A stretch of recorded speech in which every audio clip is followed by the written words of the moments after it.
Social মিডিয়ায় একটা ঝড় উঠেছে, প্রতিকূলকে ভাঙড়ে প্রার্থী করতে চায় তৃণমূল, কি বলবেন? আমাদের চেয়ারম্যান এবং আমরা বলছি প্রতিকূল কেন, ওখানে মমতা ব্যানার্জি প্রার্থী হোক বা অভিষেক বন্দ্যোপাধ্যায় প্রার্থী হোক, ও তো আমাদের চেয়ারম্যান বলে দিয়েছেন। উনি আইএসএফ ভাবে না, আমাদের চেয়ারম্যান নওশাদ সিদ্দিকও ভাবে না। ভাঙড়ের মানুষ ঠিক করে নিয়েছে কাকে জেতাবে, যে খুশি প্রার্থী হোক। আমরা ইতিমধ্যে দেখছি যে ভাঙড়ের ভরসায় কি সিপিআই এর আগে যে অবজারভার যিনি আছেন শওকত মোল্লা, তিনি কিন্তু সিপিআই থেকে আসেন। আর যাকে প্রার্থী করতে চাইছে মানে সূত্রমত আমরা খবর পাচ্ছি সেও সিপিআই। তাহলে কি তৃণমূল দলে কি ভালো লিডার পাচ্ছে না? তা আপনাদের কি মনে হয় তৃণমূল দলে খুব ভালো লিডার আছে, ভালো সংগঠকরা তৃণমূলে আছে নাকি?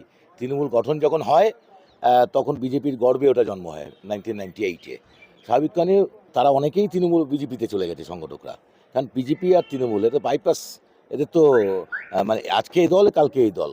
সুতরাং এদের তো রাজনীতি করতে তারা আসেননি। অ্যাকচুয়াল রাজনীতি তো দুটো দিক, একটা হচ্ছে পেশা আর একটা হচ্ছে দেশ সেবা।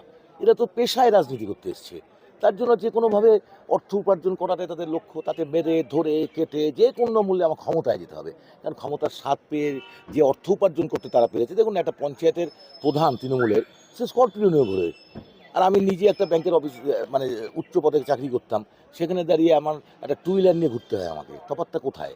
তাহলে রাজনীতি তো মানুষ দেখছে যে ব্যবসায় পরিণত করেছে তৃণমূল আর বিজেপি। একটা কালো টাকার আমদানি সোর্স তাদের, এটাকে ভাঙতে চাইছি আমরা।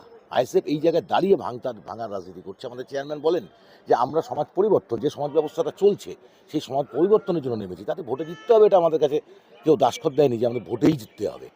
ভোটে জিতলেই সমাজ পরিবর্তন করা যাবে, আর ভোটে না জিতলে সমাজ পরিবর্তন করা যাবে না, এটা কে বললো? স্বাভাবিক কারণেই। আর তৃণমূলরা সব, তৃণমূল এবং বিজেপি দেখবেন কেন শ্রমিক মোর্চা যেদিনকে আপনার সভাপতিত্বের আসন গ্রহণ করলেন, সেদিনকে আপনার দেখেছেন সায়েন্স সিটির অডিটোরিয়ামে দাঁড়িয়ে বলেছে বামেদেরকে দলে আনুন। আসলে বামপন্থা এমন একটা মতাদর্শ, যে মতাদর্শটা তারা স্যাক্রিফাইস করতে জানে। তার মধ্যে কিছু বামপন্থী মানুষ লোভ লালসায় বিক্রি হয়ে যায়। আজকে প্রতিকূল কেন, তার আগে ঋতব্রত, রাজ্জাক মোল্লা, হারমাদ নটোরিয়াস ক্রিমিনাল শওকত মোল্লা, তাপস চ্যাটার্জি, কত নাম শুনবেন, কত নাম শুনবেন, খগেন মুর্মু, শঙ্কর ঘোষ, এদের তো এক্সকিউজ দিয়েছে। এদের এখন দেখুন তো, বাম আমলে বাম রাজনীতি করার সময় তাদের টাকার পাহাড় কত ছিল, আর তৃণমূলে যাওয়ার পর তাদের সম্পদের পাহাড় কত, যে একটু মিলায় তাহলে বুঝবেন কী করতে গেছিল। তারা ঘাপচি মেরে কিছু মানুষ কিছু দলে ঢুকে বসে থাকে, যখন তাকে করিকম্মে খেতে পারবো না তখন যেখানে করিকম্মে খেতে পাওয়া যাবে সেখানে চলে যাবে। আসলে মানুষগুলো ভেগ ধরা বামপন্থী হিসাবে ছিল, এটা প্রমাণিত হয়ে যাচ্ছে ক্রমশ।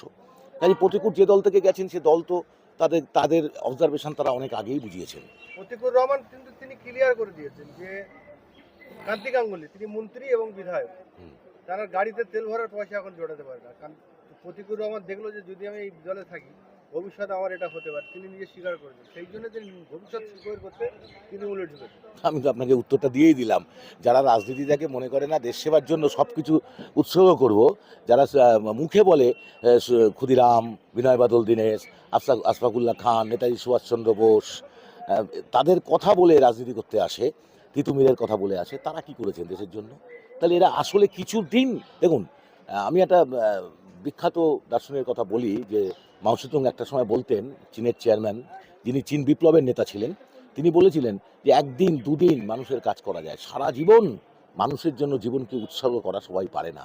যেদিন তারা যেটা পারবে তাদের সার্থক জনম তাদের। আমরা বিশ্বাস করি সেটাই। আমরাও রাজনীতির ময়দানে আমাদের অনেক বয়স হলো, অনেক লোভ প্রলোভন কিন্তু আমাদের কাছে আসেনি, আমাদের চেয়ারম্যানের কাছে আসেনি। 42 দিন জেল কাটানো হয়েছে, কই মাজা সোজা রেখেছেন তো নওশাদ সিদ্দিকী এখনও। সুতরাং আমাদের ইন্ডিয়ান সেকুলার ফ্রন্ট বা বামপন্থীরা প্রচুর মানুষ আছে যে তাদেরকে দৃষ্টান্ত হিসেবে দেখতে হয়। বিমান বোস, সদ্য বিমান বোস, তাকে কে শ্রদ্ধা করেন না? তার স্যাক্রিফাইস, যারা ত্যাগের একটা পর্যন্ত ত্যাগ, পরে গিয়ে লোভের লালসায় আকৃষ্ট হয়, মানুষ তাদের মনে রাখে না। 2011 সালের আগে বা 2011 সালের পরে একজন মহিলা চটি পরা পা দেখা যেত, পায়ের নিচে দেখা যেত সততার প্রতীক। সেই সততার প্রতীকে নটোরিয়াস ক্রিমিনালও আছে, ধর্ষক ঋতব্রতও আছে, আর প্রতিকুরও আছে, আর বিভিন্ন ক্রিমিনালরাও ঢুকছে। তাহলে সততার প্রতীকের যে নৌকা বা বজরা, সেই বজরায় কি এদেরই স্থান পাওয়ার যোগ্য বলে মনে হয়? আর লেখে দেখেন নাকি এখন সততার প্রতীক লেখে? 26,000 চাকরির দুর্নীতি, শিক্ষা দুর্নীতি, স্বাস্থ্যের দুর্নীতি, খাদ্যে দুর্নীতি, একদম পুরো একটা দুর্নীতির সরকার চলছে। তৃণমূল আপাদমস্ত দুর্নীতিগ্রস্ত দল, যার জন্য যখন এটা উনিও বুঝে গেছেন তখন দেখবেন এখন ওরা সততার প্রতি লেখে না, এখন লেখে উনি লিখতেন, ওনার ভক্তরা লিখতেন। না না, সে ভক্তরা এখন বন্ধ করে দিয়েছে, তারা ভক্তরা কেস বুঝে গেছে যে- বুঝে গেছে, হ্যাঁ ভক্তরা বুঝে গেছে, কেস খেয়ে গেছে তো, তাদের দল থেকেও তো বিভিন্ন দলে যাচ্ছে, তারা কি বুঝে গেছে যে পুরো একেবারে একটা যারা সৎ মানুষ বা সৎ রাজনীতিবিদ তারা তৃণমূলে থাকতে পারে না, কখনো থাকতে পারে না। যার যে কটা এখনো তৃণমূলে পড়ে আছে তারা কিন্তু করে কমবে খাওয়ার জন্য। আপনি নিচু তলায় তৃণমূলের লোকরা ছিচি করছে যে কি হচ্ছে এটা দল, এইভাবে তাদেরও তো পরিবারের লোকেদের চাকরি হচ্ছে সৎ না। দল থেকে প্রতিকূল চলে গেল নোংরা দলে, বলছেন না আমি বলছি এটা ব্যক্তি, ওটা তো ব্যক্তি গেছে, ব্যক্তি, আমি ব্যক্তির দেখুন, মানে আম্বেদকরের একটা বিখ্যাত কথা আছে যে আমি কত ভালো সংবিধান লিখেছি এটা বড় কথা নয়, কে কত ভালোভাবে সংবিধানটা ব্যবহার করছে। আমি কত খারাপভাবে সংবিধান লিখেছি এটা বড় কথা নয়, কে কত খারাপভাবে সংবিধানটা ব্যবহার করছে। সর্বশেষের কিন্তু কে, হু ইজ দ্যাট পার্সন, অর্থাৎ কে একটা ব্যাপার, ব্যক্তি একটা ব্যাপার, সে ব্যক্তি কতক্ষণ সে আদর্শের প্রতি অটুট থাকতে পারবে।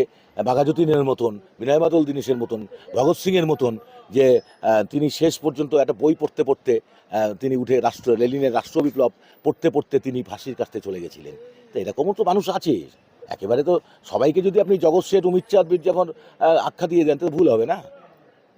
294টা বিধায়কের মধ্যে আমরা দেখছি যে ভাঙড়টা বেশি টার্গেট করা হচ্ছে, ওখানে কখন বলা হচ্ছে যে কাশিম সিদ্দিকী, কখন প্রতিকূল, এই কেন এটা করা হচ্ছে? এটা করা হচ্ছে একমাত্র আপনারা দেখেছেন যে এবার এই 5 বছর বিধানসভায় সবচেয়ে ঝোড়ো ব্যাটিং করেছে আমাদের চেয়ারম্যান নওশাদ সিদ্দিকী, এবং ওনার মতন মানে সভ্য, ভদ্র, মার্জিত বিধায়ক পশ্চিমবঙ্গের মাটিতে আর একটাও নেই। এটা আমি বলছি না, এটা বিশ্লেষকরাই বলছে। আজকে সেখানে নওশাদ সিদ্দিকী যদি ক্রিমিনালদের প্রশ্রয় দিতেন, নওশাদ সিদ্দিকী যদি বোমের বদলে পেন না ধরিয়ে বোম ধরাতেন, তাহলে নওশাদ সিদ্দিকী ওদের কাছে ভালো হতো। দেখবেন বিজেপিকে হারানোর জন্য কিন্তু রোডে পড়ে লাগছে নাকি, একবারও শুনেছেন যেভাবে হোক শুভেন্দুকে আমরা হারাবো, যেভাবেই হোক নওশাদ সিদ্দিকীকে হারাবো, এটা কী বার্তা দিতে যাচ্ছে? আমরা তাহলে এতদিন ধরে যে বলে এসেছি বিজেপি আর তৃণমূল একই মুদ্রার এপিঠ ওপিঠ, এটা প্রমাণিত হচ্ছে। নওশাদ সিদ্দিকীর উপরে এবং আমাদের ভাঙড়ের কর্মীদের উপরে যেভাবে নৃশংস আক্রমণ নামানো হচ্ছে, সে আক্রমণ কি প্রমাণ করে? ওরা ভয় পেয়েছে, কখন আক্রমণ করে। আপনি এটা দেখবেন রাস্তায় কুকুরকে আপনি যাবেন, হেঁটে যাবেন কিছু, কিন্তু কুকুরকে যেই আপনি পা চালাতে যাবেন ও তখন ঘেউ করে চলে আসবে, ঘেউ করে চলে আসবে। যখন কুকুরটা বোঝে যে ও আমাকে কামড়াতে, আমাকে অ্যাটাক করতে পারে, তখন কিন্তু ঘেউ ঘেউ করে উঠবে। তা সুতরাং ওরা বুঝতে পারছে যে ভাঙড়ের বুকে দাঁড়িয়ে যদি জিততে হয় তাহলে আমাদের ওরকম ঘেউ ঘেউ করে যেতে হবে এবং অ্যাটাক করতে হবে, কামড়াতে হবে। তারপরে একটা সময় যদি প্রশাসন আইনানুগ ব্যবস্থা না নেয় তখন জনগণই প্রতিরোধ গড়ে তুলবে, সে সময় এসে গেছে।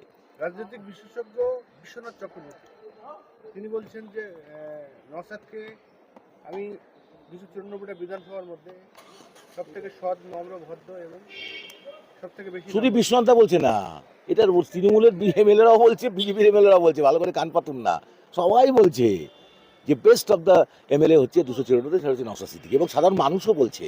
এবং একটা সময় 21 সালে যারা ভেবেছিল নওশাদ সিদ্দিকী একটা পিজ্জারা ঘর থেকে উঠে এসছে, সে কেন রাজনীতি করবে, এবং ওটা একটা মুসলিমদের দল যে আখ্যা করেছিল, নওশাদ সিদ্দিকী 5 বছরে প্রমাণ করে দিয়েছে যে সেকুলারিজম কাকে বলে, এটা কিন্তু দেখিয়ে দিয়েছে যে আইএসএফ আসলেই যে বেসিক্যালি সেকুলার, বরঞ্চ তৃণমূল যারা মানে বলে